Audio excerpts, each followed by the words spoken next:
You're listening to Scorched. A raw, real, and unfiltered podcast about drag racing and motorsports. Hosted by the man willing to burn it all down. And now, the man himself, E3 Extreme's own Damon Steinke.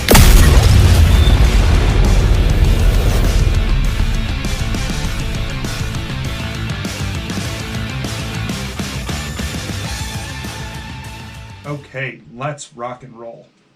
Welcome, everybody. So, this is going to be the first time that we take questions, I take questions, from you guys regarding my thoughts on the questions that you have about drag racing. So, no garage. Yeah, you're right. I will be looking over regarding questions. Anybody who's got a question, let's roll with it. I will be more than happy to answer pretty much any damn question you guys have. As long as it's not fucking stupid, I'll answer it. Thank you, Erica.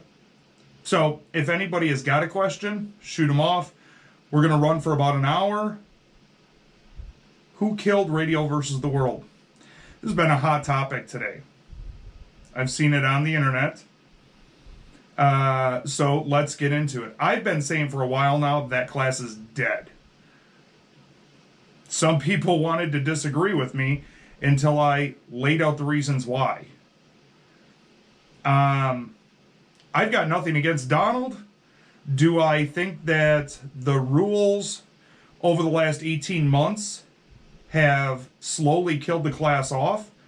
Yes, because turbos were essentially phased out in favor of Pro Charger combos. So, I mean, if you ask a lot of the turbo tuners, they're going to say the turbo rules were bullshit, and that's why that class has slowly decayed. You've got the Pro Charger cars and screw blowers. That's about it. I mean, let's be realistic here. Most cars, most nitrous combos are not going to come anywhere near a 49. Marcus's combo, low 50s. But consistently, it's going to be hard for a nitrous car to ever compete with a Pro Charger. And the turbo guys all said, fuck it. We're not even going to bother. The rules are fucked. We're either going to switch to Pro Charger, we're going to step down to Pro 275, which we saw a lot of RVW cars do. Step down to Pro 275, which essentially is a baby RVW class. So it'll be interesting to see how well the rules are kept in check with Pro 275 to make sure the same thing doesn't happen there that's happened with RVW. I never want to see a class go away. I was sad when Outlaw 10.5 did, but let's face it. We've had more than a decade of great RVW racing, but I think it's dead. I think a lot of the guys are putting big tires on and going pro mod racing, so that tells you a lot right there. Should metal guardrails be outlawed at all racetracks regardless of the speed of cars? Yes. The problem with that is it is extremely expensive for track owners to do poured walls. Now, I don't know what the cost is to do the individual sections. I think they call them jersey barriers. But it is extremely expensive to do true poured walls. And so, yeah, I want to say yes, but there's a lot of tracks out there that don't have the monetary ability to do poured walls, even at an 8th mile track. And unfortunately, people keep racing at those tracks, so I mean, what's the answer? Who's going to foot the bill? And this comes back to a lot of tracks closing, and the problem with tracks closing is then people are forced to go to tracks that are marginal when it comes to safety, whether it be actually checking safety equipment or having guardrails.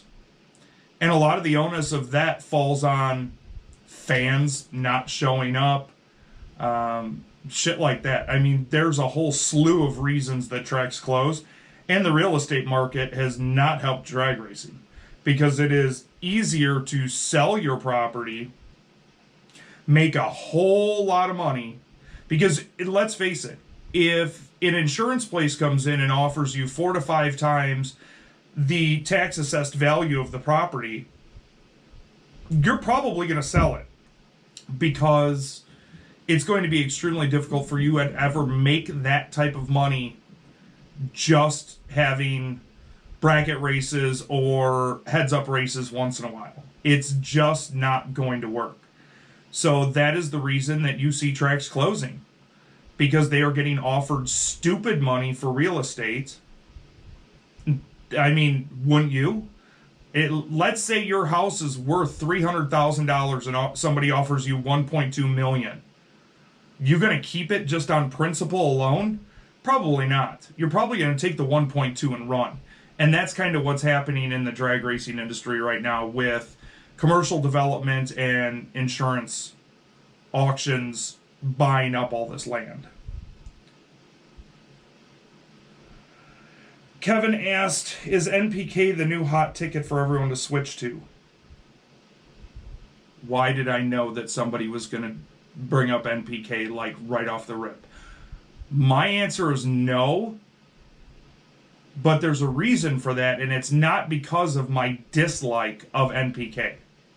So I'll get that out of the way right away. You guys pretty much know how I feel about the no prep world. It's not my cup of tea, not a huge fan. There's a lot of politics that come into play when we're talking about racers going to NPK. There's a lot of hoops to jump through and things like that. If you've got a personality, somebody like a Justin Swanstrom, that knows how to play to the camera, give a good interview, build a quality car, go out there and bust his ass and race, then yes. But if you're not willing to put 6 figures into a build and then build your social media following and be out in front of people and things like that, it's not going to be worth your time. They are looking for a very specific type of person.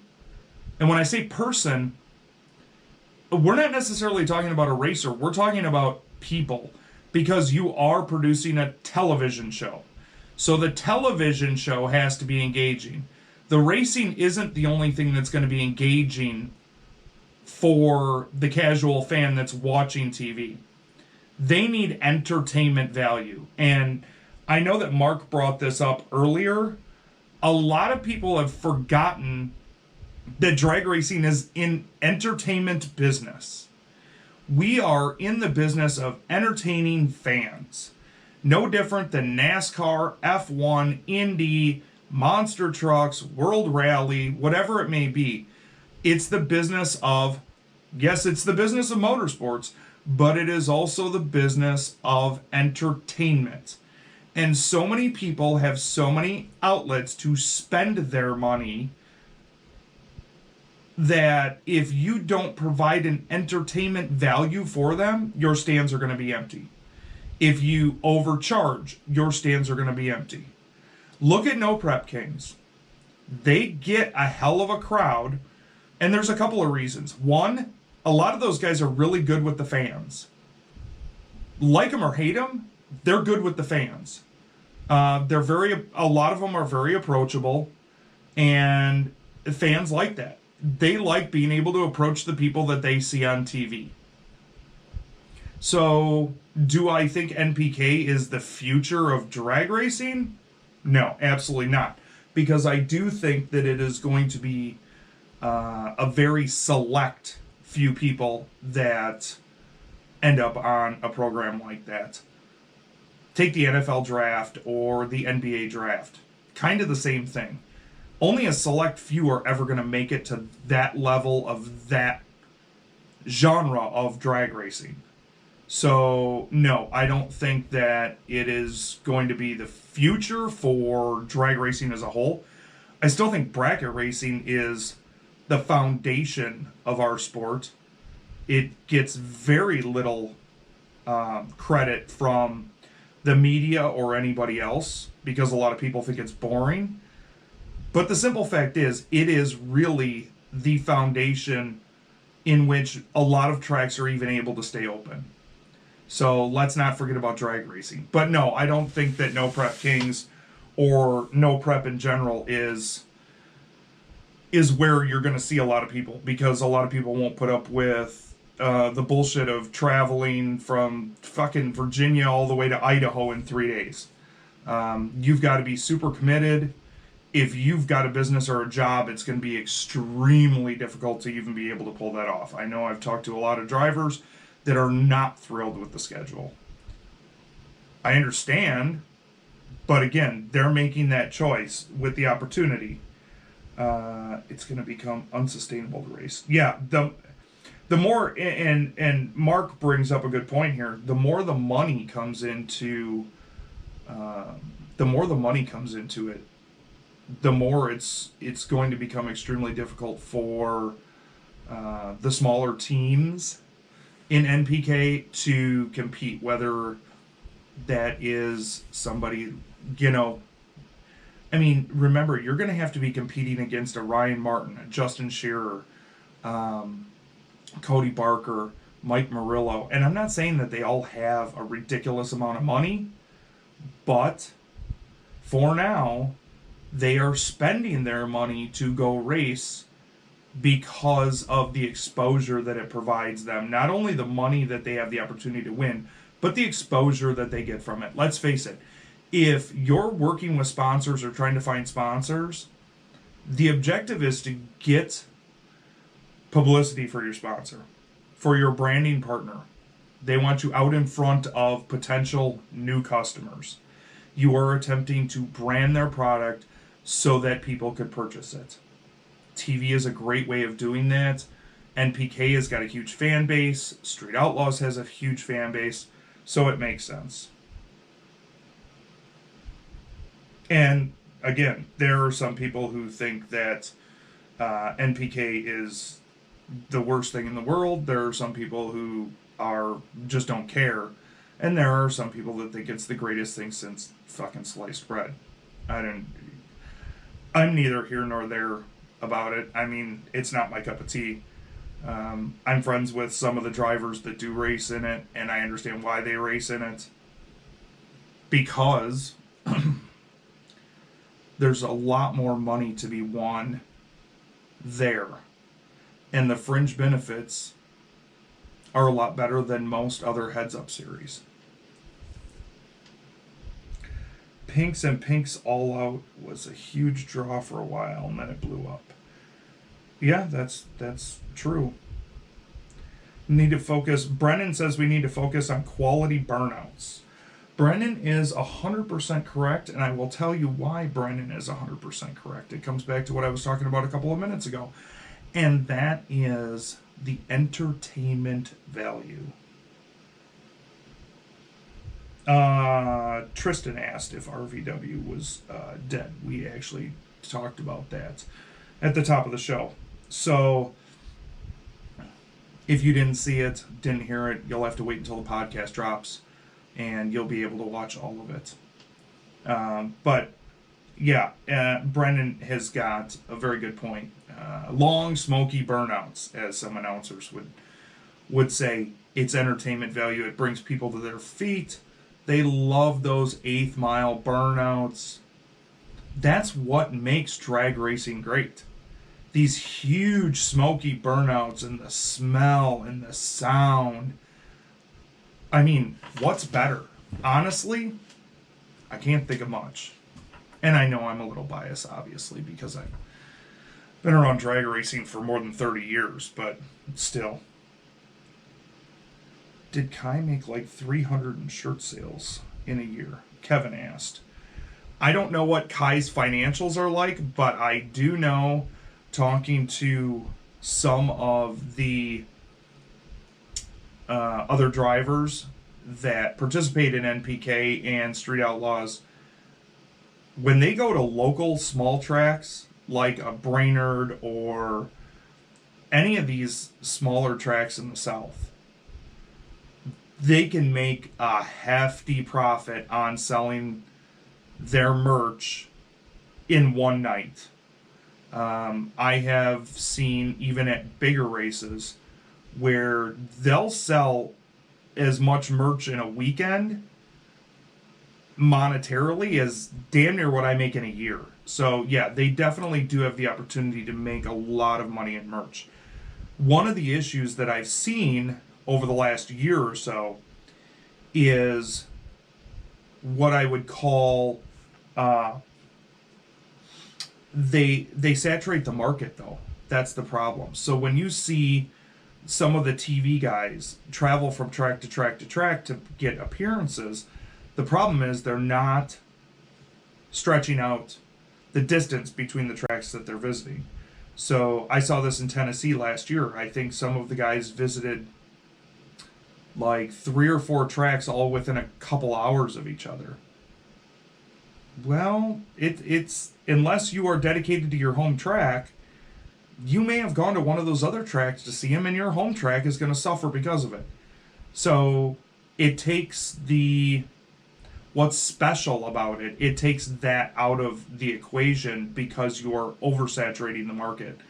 And the same thing has happened with radial over the last few years, is that we've oversaturated the market with radial racing, and now a lot of people are backing off of that and going to mild prep, no prep, even bracket races, things like that, because it's become so saturated and it's not as special anymore. We used to have a bunch of great radial races. There aren't as many anymore. There are still some great radial races, just not what we were accustomed to a few years ago, especially before the pandemic hit. I'm just going to scroll up and see if I missed anything, which, yeah, if fans do make the business go round. I hear a lot of arguments in regards to Mark is right. Every motherfucker tried to be a radial promoter. That didn't work out well. You can't listen. The radio guys are not like the TV production guys. They're not going to travel, every other weekend to do this shit and tear their shit up, because they're just not. It's not fundamentally worth it to them. So why bother? Opinions on PDRA Pro Street. I fucking love it. Tyler Morgano, for those of you that don't know, Jerry Morgano's son, Tyler. Sorry, got to get some water. My AC up here not working, so it's 87 degrees upstairs. Pro Street in PDRA. God, I hope that class takes off. Essentially, it's old Outlaw 10.5. To I don't want to dumb it down, but that's really what it is, and it is fucking awesome. I grew up on the Outlaw 10.5 and things like that, and Super Street Outlaw, so to see Outlaw 10.5 in that form with what PDRA calls Pro Street is... listen, if we could have entire events with just that class in Pro Mod, I'd be all over that shit. It is super entertaining to watch. The drivers are super cool. Back on the old school big tires, not the home run derby radials. Now, don't get me wrong, I love radials. But radial, I don't want to go too far off track here, but the simple fact is, radial racing's a fucking home run derby. I mean, I don't think that very many people will argue with me in regards to the fact that it had become a home run derby. Do you get some good side-by-side racing? In classes like Ultra and X and LDR especially, I think LDR is the best radial class, period. But yeah, Pro Street, good, great side-by-side racing like you see in Pro Mod. And you don't have to put 87 fucking gallons of glue on the track and wait for it to set and drag and set and drag and annoy the shit out of the people in the stands when it's 85 degrees out and they just want to see some damn racing. They want to see racing. They don't want to see fucking track prep. So Pro Street is great because you don't have to do all the shit that you have to do with radial, and we get good side-by-side racing just like we do in Pro Mod.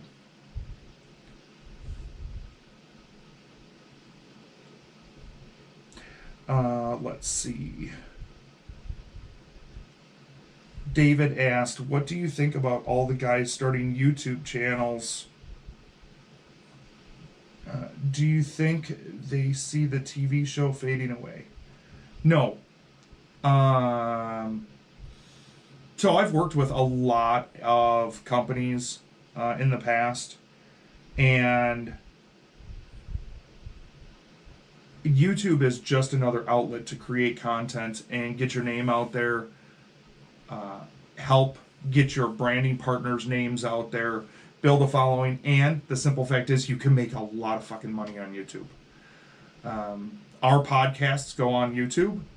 I keep saying ours, but, you know, obviously I'm the host, but the podcasts and creating content and building a brand and building a following, that's how you do it nowadays. You use the tools that are available to you, whether it's Facebook, YouTube, Instagram, TikTok, Twitter.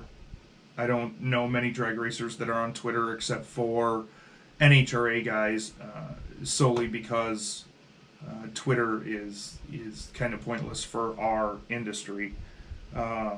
So David Gates asked, so to answer your question, no, YouTube isn't, it's got nothing to do with the TV, it's just got to do with building your current brand and continuing to grow. Because the TV show wants you to build your brand, and that's how you do it. Justin Swanstrom is a prime example of that. He has done amazingly well with building his YouTube channel, and I think that helps him build his brand. David Gates asks, will Pro 275 fade out like Outlaw 10.5 did? Yes. There's your answer. I don't know what else to tell you. The problem is we're already well into the 60s in Pro 275. All you did was take Radial versus the World cars and put a 275 on them. And with the technology that people like Shannon Davis, Mark Menser, Proline, and pretty much everybody else, you know, as far as tuning and suspension, traction control, all you did was put a smaller tire on a damn car that makes 4,000 horsepower to begin with. And once you get to the point of no return, there's really no ability to reel it in. You're going to have the haves and have-nots. And what are you going to do at that point? I mean, LDR is a low 390s class, and to be Top Gun in Pro 275, which is essentially the next step up in radial, if you want to be top half of the field, you're going to have to run low 70s probably. So you're talking a 0.2 jump from the world record in LDR to go into Pro 275. So there's already a huge gap between LDR and Pro 275, and I don't see that changing. I see people building Pro 275 cars because Donald did do a great job at creating the class, but again, he wants max effort, balls to the wall, home run derby, huge numbers, and you get great racing in Pro 275, don't get me wrong, but it will kill the class. You've got to keep these classes, and I'll get a whole bunch of shit about this, and that's, you know, guys know that I don't fucking care, because I don't make the rules, but I probably see more passes down the track than most people do every year. And with that said, unless you control the rules, and get in front of it before it gets out of hand. If you don't get it before it's out of hand, you're fucked. It is what it is. I mean, these guys that are running high 60s, I don't know why the hell anybody is surprised when you're taking 4,000 plus horsepower and putting it on a smaller tire, but using the exact same technology. What did you expect would happen? I mean, we never did anybody honestly think that we were just going to hang out in the 80s and the high 70s. It's so do I see Pro 275 being around as long as RVW did at a top level? No. Do I see it going away anytime soon? Absolutely not. I think it's still the new kid on the block. People like it. They feel that they can compete in it, and I think it'll continue to grow for a while. Do I think that we're going to be talking about Pro 275 a decade from now? No. I just don't. I think that I don't foresee it sticking around for as long as Radio versus the World has, unfortunately. It is what it is. And of course, I get a text message like I can actually answer it. Let's see. Is Pro 275 legit? Well, we just pretty much talked about that. Is it even possible to get ahead of the rules? Tyler asked if it's possible to get ahead of the rules. John Sears tried for years, and X got out of hand. I was waiting for somebody to bring up my thoughts on the rules with X and Ultra. John and I have had long conversations about this. John knows that I love him, and X is fucked. I mean, X is really fucked. Ultra, I think Ultra's okay. As far as the numbers that they're running and containing that. We just saw at Yellow Bullet the first time that a car went in the 40s in, however long.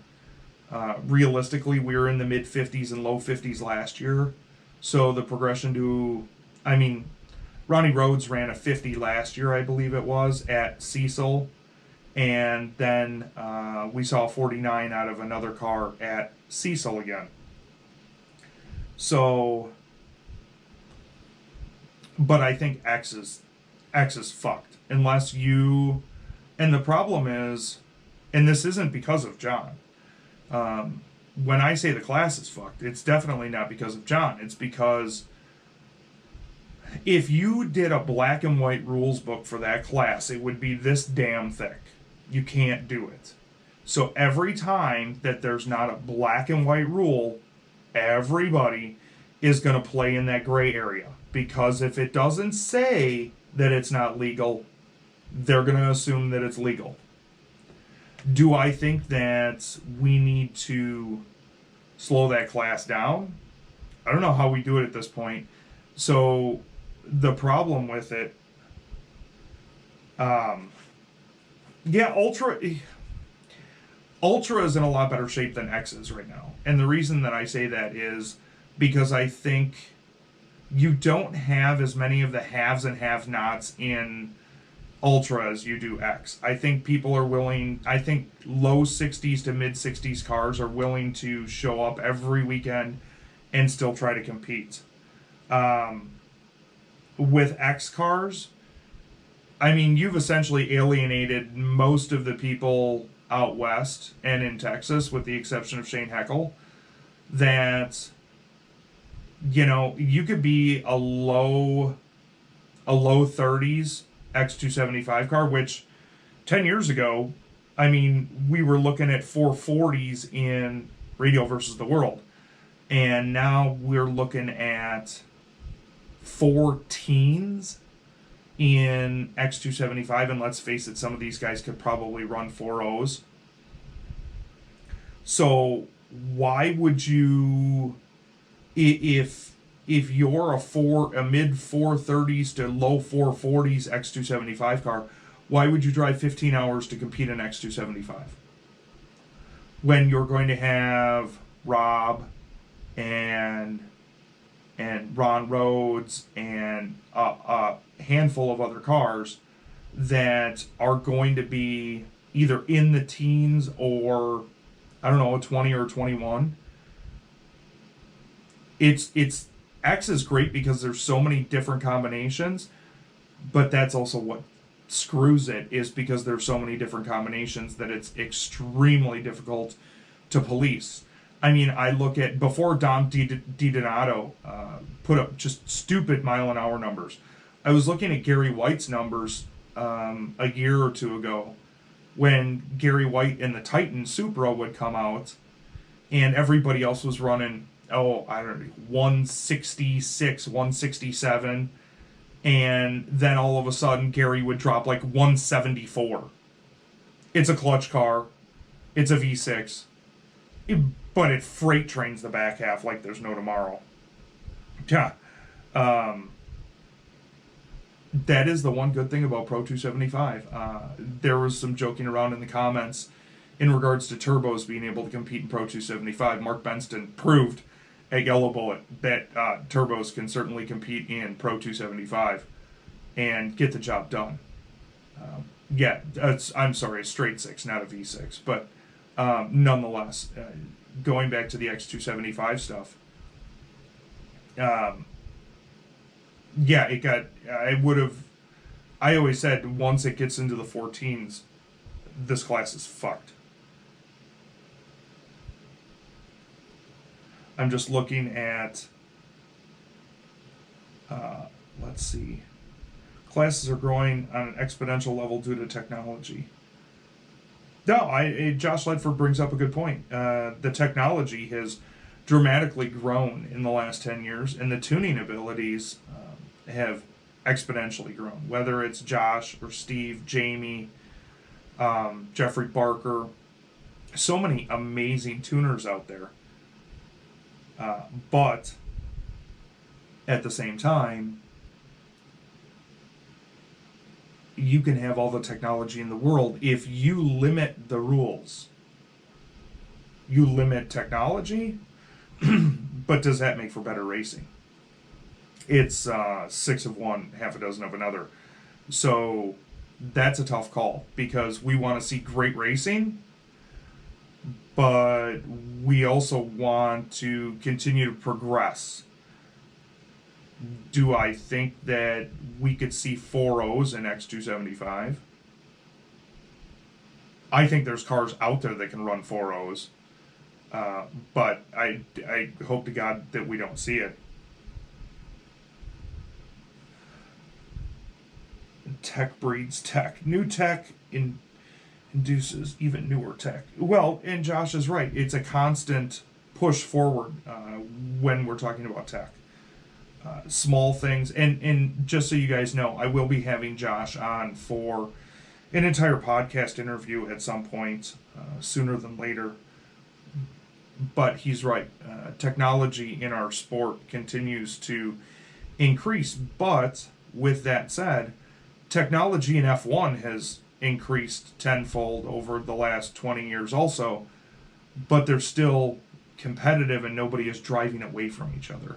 I'm not saying that every single car should be the same, but we need to make sure that we are creating a level playing field, and that it's not the haves and have-nots all the time.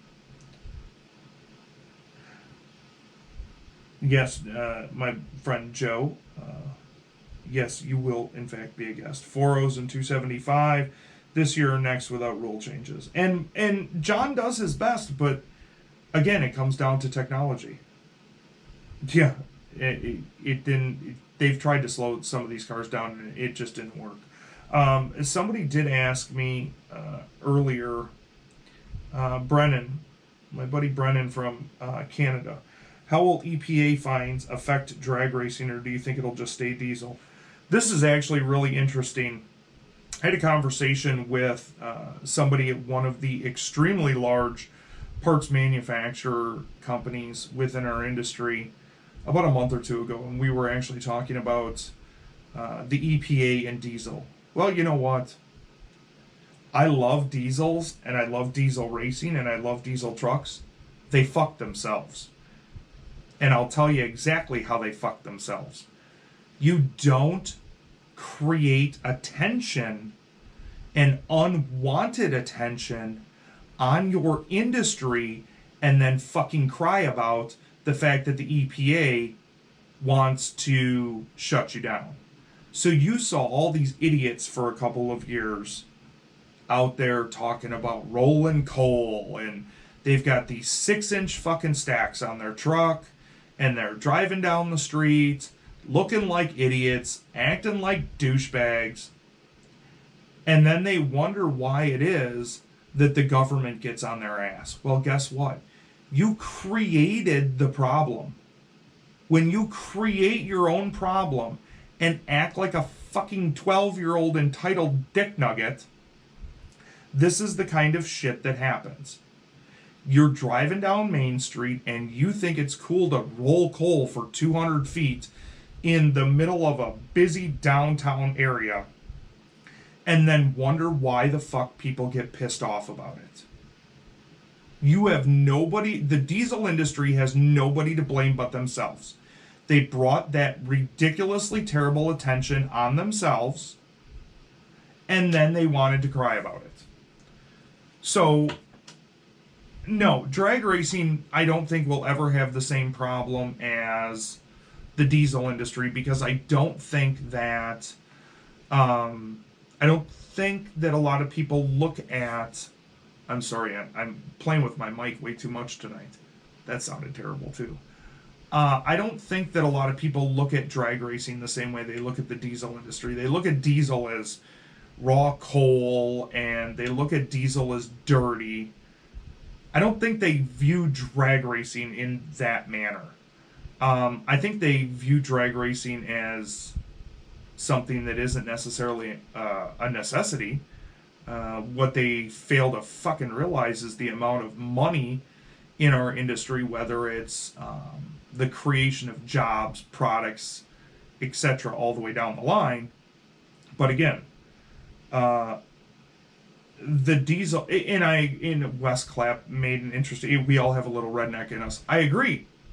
You are 100% right. But don't, for a second, sit here and fucking cry when the government cracks down on you because you brought the attention upon yourself. When you bring unwanted attention, what in the fuck do you think is going to happen? This is exactly what's going to happen. You guys brought it upon yourself. I've got no sympathy for you.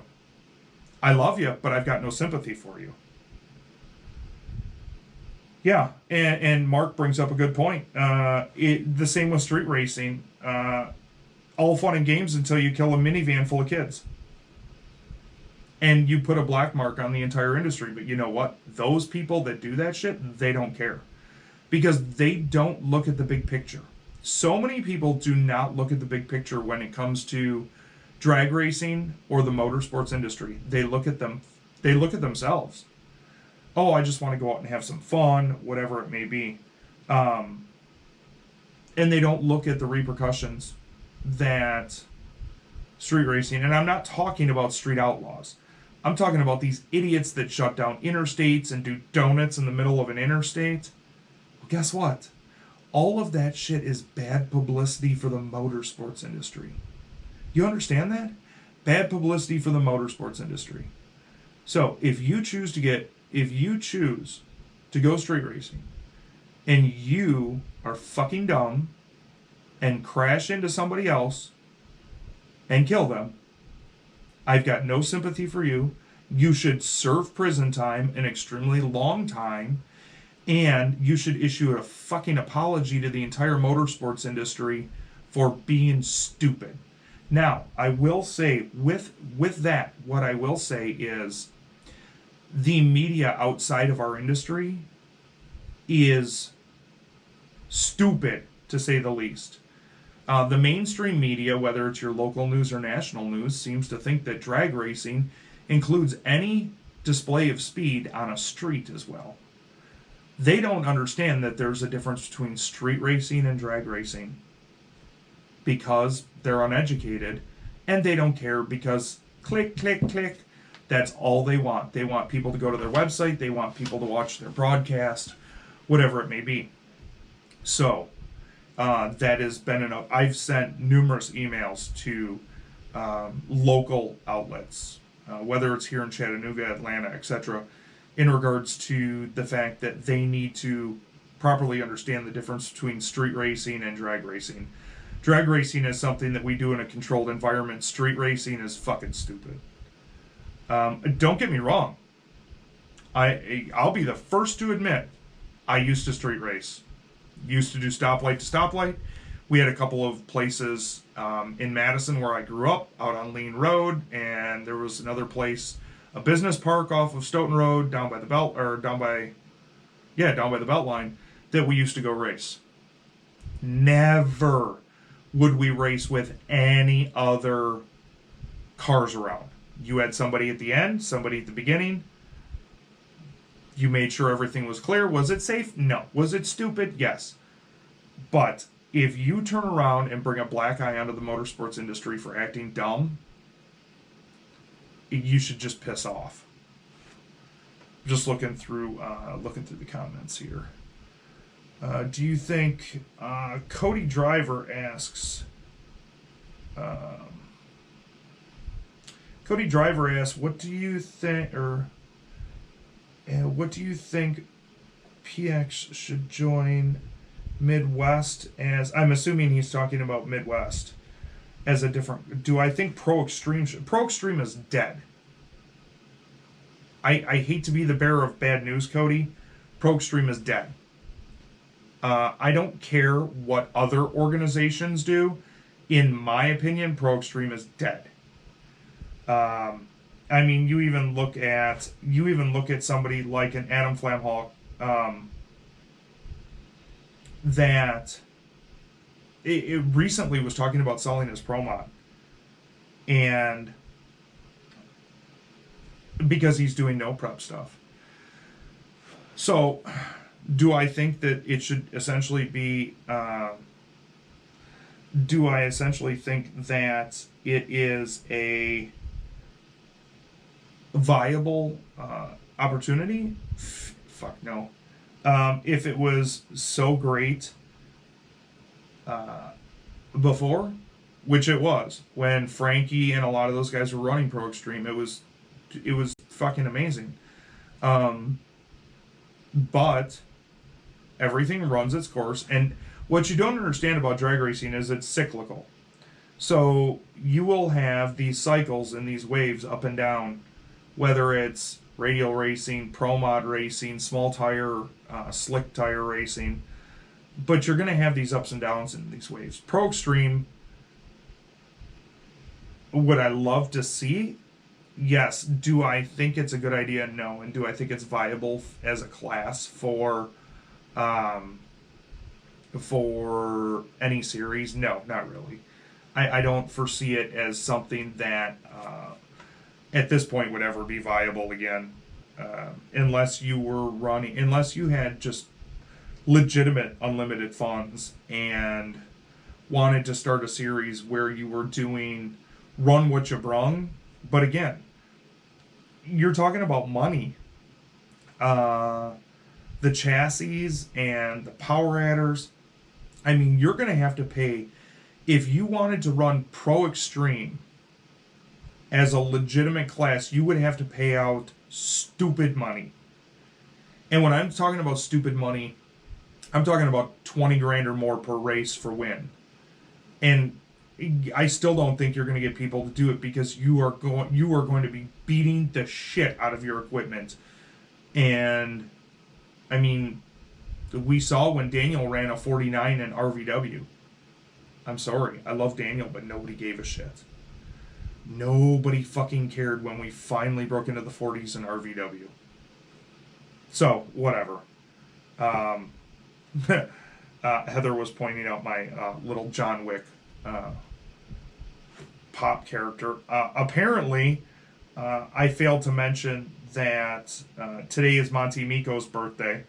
Not that any of you give a shit, but no, all the love to Monty, because he is one of the best promoters that I've ever worked with. He does Yellow Bullet Nationals up at Cecil County Dragway. We get to have 2 of them this year. I don't remember if we've announced that we're having 2 of them next year. I don't know what the deal is. We had the makeup for this year, and obviously Labor Day weekend. I'll be at Cecil County covering that race with Michael Miranda that does all of my video editing as well. So big shout out to Monty. He's on the live feed tonight. I love you, and I will definitely see you in September, which also happens to be my birthday weekend. So you better have something nice planned for me. Fuck him. Let's discuss. I'm trying to figure out where we're at with our discussion here.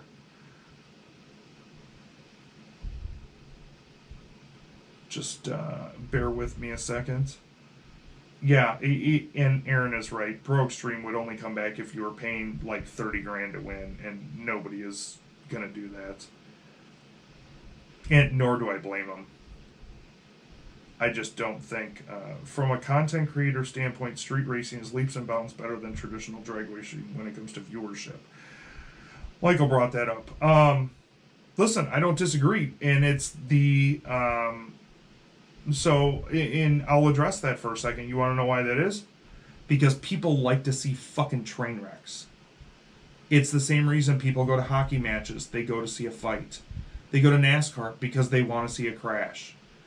They go to this shit, or view this shit, living vicariously, and so yes, it gets a lot of viewership. It doesn't mean... The Kardashians had a fucking TV show for a decade. It doesn't mean that it's worth a shit. It just means that people are willing to watch it. So, in regards to that, he's right. People will watch it. That doesn't mean it's worth a fuck. But yeah, people will watch it, just like the Kardashians or any other, the Jersey Shore or any of those other fucking train wrecks of a TV show. Brandon, I don't think you really missed much, but if you've got a question, by all means, shoot away. A lot of talk in the chat right now. Hockey is quality family time, according to Brennan. I love sports, including hockey, but I never understood the rules, so I guess that's why I never really got into it. I'm just trying to see, stupid is biggest bang for your buck when it comes to post-engagement. Yep, Mark is exactly correct. Stupidity pays off. So let me tell you. Here's a prime example. I'll put up an article on our website. I'll link it on social media, whatever it may be. Josh, we already talked about X275, sorry. So to give you an example of stupid, I'll post a meme on the E3 Extreme Facebook page, and it'll get like 10,000 views, and a bunch of 50 or 100 shares and all these likes and whatever. It'll have a huge engagement, and I'll post a legitimate news article that we've done on E3 Extreme, and the fucking reach is nothing. Like, people are so simple-minded sometimes that it doesn't matter how good the content is. They just want something. They want something that they're going to look at and just, laugh about it and move on. Which is really, really sad. I think they're still talking about some hockey in the chats. What race are you most excited about for the finish of 2021? Ooh, what race? That's tough. Obviously, I'm always excited about my Midwest races. I will talk about the NHRA track closings in a minute, too. And that will probably actually wrap up the show, will be those two topics. So,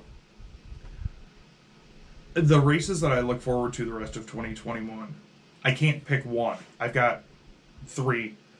And I'm not going to mention Midwest Drag Racing Series, though, obviously, because I'm involved with that. Excuse me. I'm involved with that, so I'm not going to mention those. if we're just talking about standalone races, World Street Nats is not one of them. Standalone races, I got 3 of them. Yellow Bullet Nationals on Labor Day weekend at Cecil County Dragway in Maryland.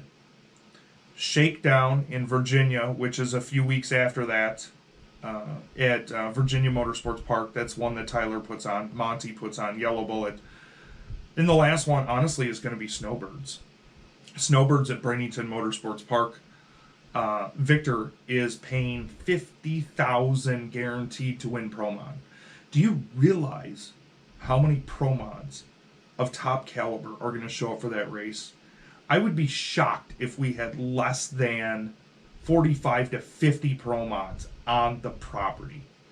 That race is going to be insane. That's the first weekend of December, I believe it is. I'd have to double check my dates. But those are the 3, not including series races, so not including like the PDRA World Finals or Throwdown in Tulsa, which is also a Midwest race. Not including those. The 3 races that I look most forward to. I always look forward to going to Tulsa. I get to hang out with Ellen, and yeah, I mean, it's just a great time in Tulsa. But what I am saying is 3 standalone races, Yellow Bullet Nationals in Cecil County, Shakedown at Virginia, and Snowbirds at Bradenton Motorsports Park. I mean, $50,000 to win Pro. I think between those 3 races, and again, I have not looked at the flyers, but between those 3 races, I think it's almost $100,000 to win Pro Mod if you add the 3 winners' purses up in Pro Mod. That's pretty damn impressive right there. I don't give a fuck what anybody says. So I am really looking forward to all 3 of those, and you know, it's pretty sporadic. I mean, you know, you're talking about going all the way up to the East Coast and all the way down to Florida, and Virginia is almost kind of like an in-between. And then, you know, obviously Tulsa and anything Midwest I absolutely love going to because I support them wholeheartedly. And I think they have a great product that people just need to latch onto, because I think Ellen and Keith and everybody over there have done an amazing job, and I think PDRA is absolutely amazing. I'm not going to touch on NMRA or NMCA, so don't fucking ask. Lastly tonight, we're going to talk about Houston. So, I think Steven Stroud brought this up. You're going to flake like with Orlando. Yeah, I'm not going to be in Orlando. Yeah, and it is difficult because Snowbirds is in December, and then my first race of 2022 is back down at Bradenton for U.S. Street Nationals, which is, again, a must-attend race every year. There's probably 6 or 7 races that, and eventually I'll do a list in regards to this, a list of must-attend races like U.S. Street Nats, Lights Out, Shakedown, Yellow Bullet, U.S. or Snowbirds, Throwdown, and Tulsa. There's really some great racing, so definitely check it out. Steven wanted me to address. I don't remember if it was Steven or Aaron. One of the two asked me to address track closures. So we kind of touched on this at the beginning of the show, but for those of you that don't know, Houston, the big track in Houston used to be called Royal Purple Raceway. Now I think it's Houston Motorsports Park or something like that. They announced today that 2022, after the NHRA event, they're pretty much done. The land has been sold, I believe, to a commercial developer. Some of that is old news. I've known for a while that it was sold or in the process of being sold. I just didn't know what was going to happen with the drag racing part of it. And obviously earlier this year we lost the Atlanta track in Commerce, Georgia, which was the Southern National stop for NHRA, along with NMCA, NMRA had a joint event there. So we've we've essentially lost two huge NHRA tracks. And last year, Joliet closed. I personally would be shocked if Joliet ever held an event again. I think I think at least the drag strip's going to end up being bulldozed, and that'll end up being commercial property of some sort too. So you're looking at three huge tracks, and then I've also heard rumors of a track in Florida, not Orlando, not Bradenton. I've heard of a track in Florida that was either sold or in the process of being sold. I have heard about a track in Tennessee. This is a rumor. I've heard about a track in Tennessee that may have been sold. Last time I checked with the county assessor's office, they had told me that there was no finalized sale on that parcel yet, so that to me is just a rumor. The other track, the one in Florida, I have not been able to confirm because the track manager won't return my emails, and neither will anybody else in regards to that. So, Houston and Brandon, that was the track that we were talking about. Brandon said PBIR, Palm Beach International Raceway, from my understanding, was sold to Walmart. Again, have not gotten confirmation from the track or from the county commissioner's office that handles property transactions. Nobody has responded to my requests for comment in regards to that. So Houston, Atlanta, Joliet. We talked about it earlier. A lot of it's property value, and some of it, not necessarily Atlanta or Houston. Houston's got good management. Atlanta was owned by NHRA, so big shocker. I mean, NHRA couldn't get their way. They could fuck up a wet dream and get themselves lost in a paper bag. I don't know what the fuck they're doing over there. But they managed to sell Atlanta, which nobody was surprised about. If you stand, when I was there last year, if you stood in the staging lane, you could see the housing development being created. So, I mean, when you're building a housing development that close to the staging lanes, what the fuck do you think is going to happen? You're going to lose your track. Because nobody is going to build a housing development and have to deal with drag strip traffic. So, with that said, some of the other issues, and I did address this somewhere online this week, there's a lot of issues with shitty track management, shitty fan base. And what I mean by shitty fan base is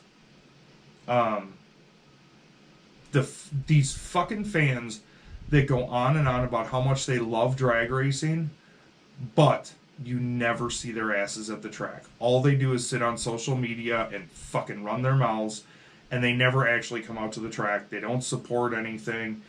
Or the fans that show up and they've got their coolers full of beer and everything else, so they're not buying any concessions. Yeah, they're paying at the gate, but they're not participating in anything as far as concessions or whatever else it may be.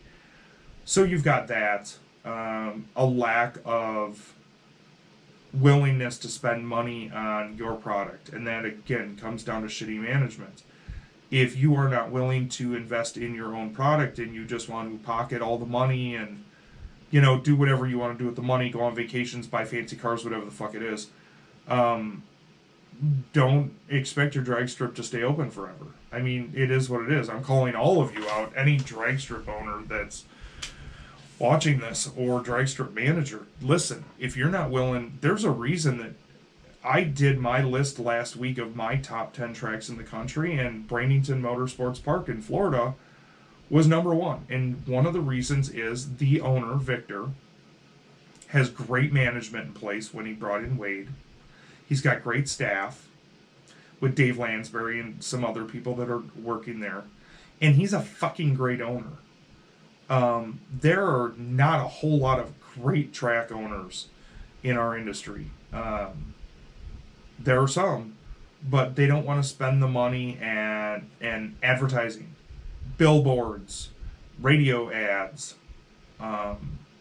They overprice their test and tune. They overprice their spectators. They don't work with the community in getting street racers to come out and create events for them, and all the things that they could do. And then they're so fucking cheap they won't hire somebody like me or somebody else to actually advise them on what's going to help. They want everything for free so they can get money and continue to create revenue, but they don't want to make any improvements. They don't want to add any lighting. They don't want to, it's so frustrating to see people piss and moan about drag strips going away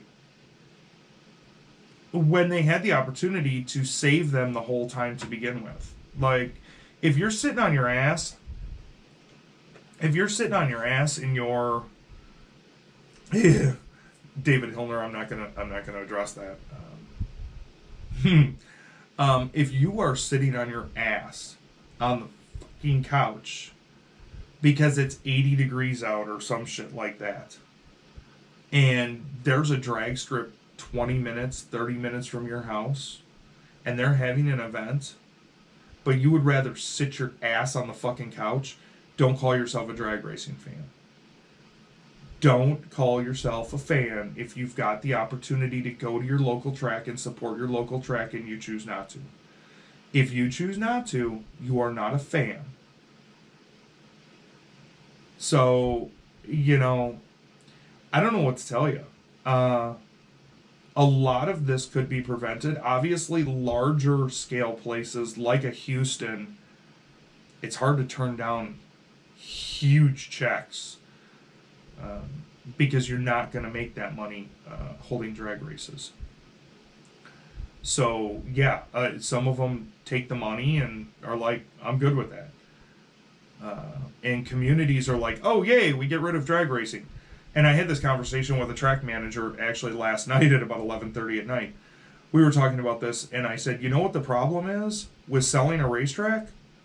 Most of the time you can't build residential housing on it because the soil samples will never fucking pass anything because the ground is polluted from some form or another. I mean, after 50 years of having race cars run up and down a surface, you're bound to have some ground spoilage. But added to that is all these idiot-ass communities that think it's so great to get rid of drag racing, and they're all hooting and hollering and happy when a drag strip closes, until they realize the amount of fucking money that your community loses because you let that drag strip go. The amount of money that your hotels lose, that your gas stations lose, that your restaurants lose. And then, you know what they don't think about? These insurance auction places that buy up drag strips and demolish them to store flood damaged cars or whatever it may be. They never thought about the fucking noise that comes along with transporting all of those vehicles in and out of the facility. All the semi-traffic and all the busted ass cars that you have to look at driving through your neighborhood trying to get to that location. So you wanted the racers gone because it was too loud and noisy. Now you get to deal with the repercussions from that, which is lost income within your community and all of the noise that comes along with, like in auto auction place, because there is. Just ask E-Town how that has gone. And one other thing, in regards to the reason that drag strips close, if you have good management knows how to work with your local communities and build rapport. So, if they're holding fundraisers, if they're abiding by curfews, if they're doing and making their best effort to better the community in which they're in, you're going to run into a lot less problems.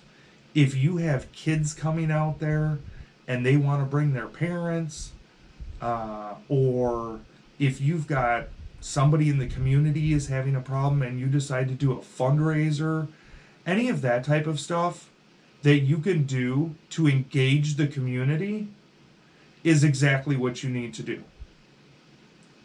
because that will help in the long term with keeping your drag strip viable, and it'll make people want to come and see the products that you put on.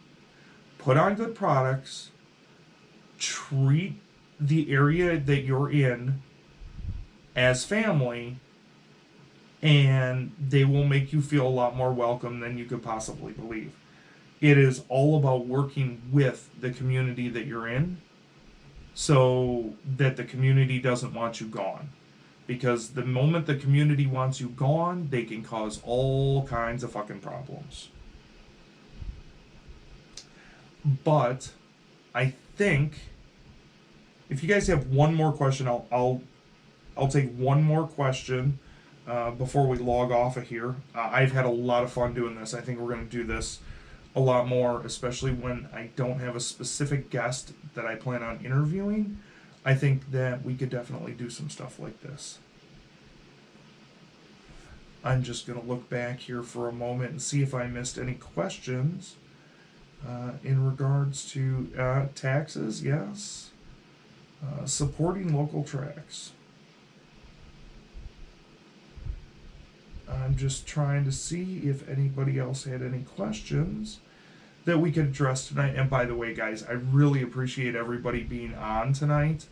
If you are listening to the audio version of the podcast, make sure that you listen all the way through.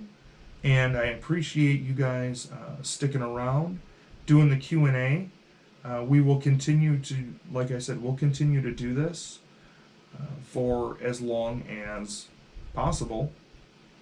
And like I said, I've got a whole list. I've probably got a list of about 57 or 58 people right now that I want to interview for the podcast. So, obviously I can't do that week after week after week. People are busy, shit's going on.